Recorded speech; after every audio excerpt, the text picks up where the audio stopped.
Te doy la bienvenida a este análisis visual. A ver, piénsalo por un momento. El mundo real es complejo, ¿verdad? Nunca ocurre una sola cosa a la vez. Sin embargo, durante mucho tiempo, la investigación científica se centró en la forma más tradicional de estudiar el mundo, analizando una sola variable, aislada, en el vacío. Hoy vamos a dar un salto espectacular. Vamos a desbloquear el verdadero poder de los diseños factoriales.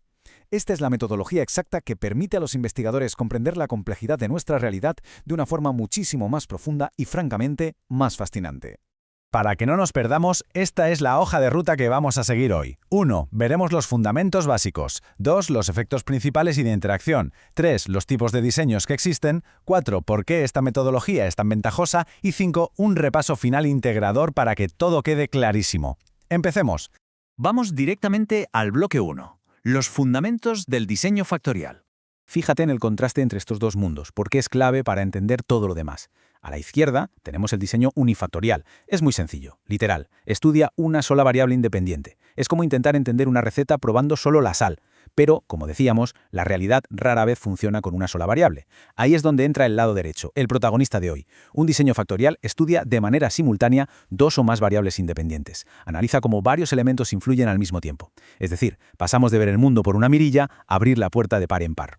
Bueno, para dominar este tema es absolutamente crucial aprender su vocabulario básico. En este mundo de los diseños factoriales, la palabra factor es ni más ni menos el término que usamos para referirnos a la variable independiente. Es la causa, aquello que el investigador manipula directamente para ver qué pasa. Así que, una regla de oro. Cada vez que escuches la palabra factor, tu cerebro tiene que pensar automáticamente en variable independiente. Y directamente ligado a ese factor, tenemos el concepto de nivel. Un nivel se refiere a los distintos valores o las distintas condiciones que forman cada factor. Vamos a repetirlo despacio para que quede grabado. Un factor es la variable en sí, y los niveles son las opciones dentro de esa variable. Imagina que nuestro factor es la temperatura de una habitación. Pues bien, los niveles podrían ser frío, templado y caliente. Fácil, ¿no? Y aquí es donde la cosa se pone interesante. Los diseños factoriales se construyen combinando estas variables. Si tenemos una variable A y una variable B, los investigadores hablan de un diseño A por B. Significa que estamos cruzando, literalmente multiplicando, ambas variables para estudiar cómo influyen juntas. Y si añadimos un tercer factor, el factor C, pues la cosa crece y pasa a ser un diseño A por B por C. Todo gira en torno a combinar piezas como si fuera un puzzle gigante. Entonces, te preguntarás, ¿cuándo alcanza este diseño su máxima expresión? Pues cuando creamos lo que se conoce como un diseño factorial completo. Esto ocurre cuando en la investigación se combinan absolutamente todos los niveles de todas las variables estudiadas. El pack completo. Ninguna combinación posible se queda fuera del experimento, todas y cada una de ellas se van a poner a prueba. Pasamos a la sección 2. Efectos principales y de interacción. Aquí es donde realmente ocurre la magia. Vale, vamos a detenernos un segundo aquí y explicar esto con mucha calma porque es el corazón del diseño factorial.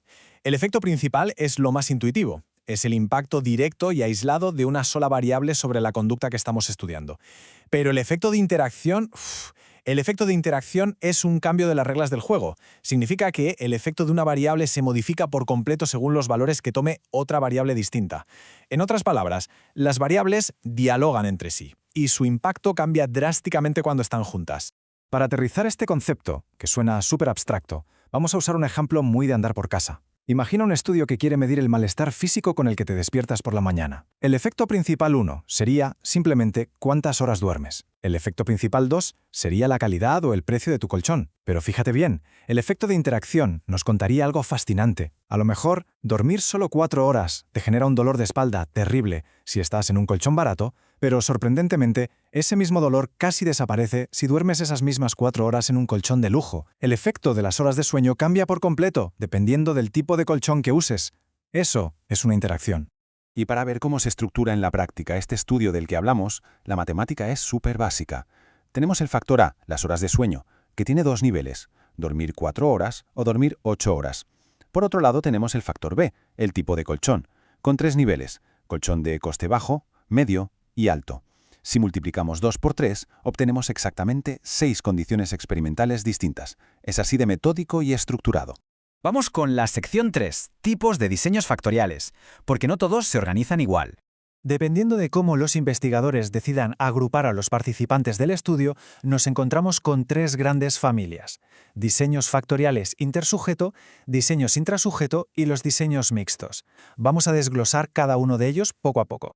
La gran diferencia está en cómo usamos a la gente o a los sujetos experimentales. Intersujeto significa que usamos diferentes grupos totalmente separados para cada condición del experimento. Piensa en el prefijo inter, nos dice que la acción ocurre entre varios grupos distintos. Por el contrario, intrasujeto significa que un único grupo de sujetos pasa por absolutamente todas las condiciones. El prefijo intra nos indica que todo ocurre dentro del mismo grupo. Los mismos participantes se lo comen todo. A ver, veamos un caso clásico paso a paso para que veas claro un diseño intersujeto. Imagina que toman 30 ratas de laboratorio. Primero las separan por su raza y hay dos razas distintas. Ese es nuestro primer factor con dos niveles. Luego las dividen en grupos completamente separados donde se les permite beber agua durante tiempos diferentes. Unas beben 15 minutos, otras 30 y otras 45. Ahí tenemos el segundo factor, con 3 niveles.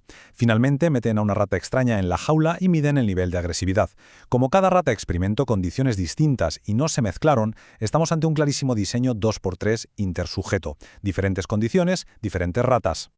Ahora vamos a darle la vuelta a la tortilla y ver un diseño intrasujeto. Imagina un simulador de conducción. Metemos a 30 conductores para probar 3 tipos de vías distintas: nacional, autovía y autopista. Los ponemos a conducir bajo los efectos de un 5% de alcohol. Pero ojo al paso 3. 15 días después llamamos exactamente a las mismas 30 personas. Las volvemos a meter en el simulador en las mismas 3 vías, pero esta vez con un 10% de alcohol. Como un único y mismo grupo de personas ha pasado por todas las combinaciones posibles, bingo, es un diseño intrasujeto.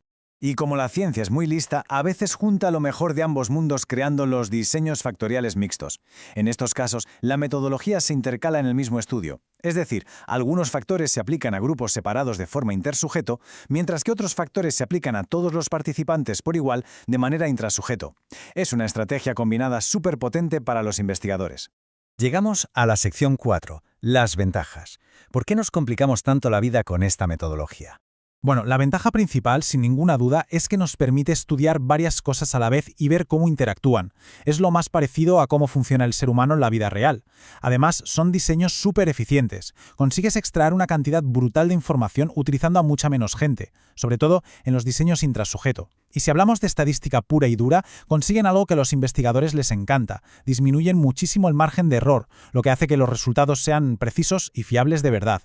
Eso sí, para procesar toda esta tremenda cantidad de datos cruzados hace falta un motor analítico potente. Por si te lo preguntabas, la herramienta matemática estrella detrás de estos estudios es una técnica estadística que se llama análisis de la varianza, más conocida por todos como ANOVA. Dependiendo del tipo de diseño que hayamos usado, se aplica una variante concreta de la ANOVA para decirnos de forma objetiva si esos efectos de interacción que hemos visto son reales o han sido pura casualidad.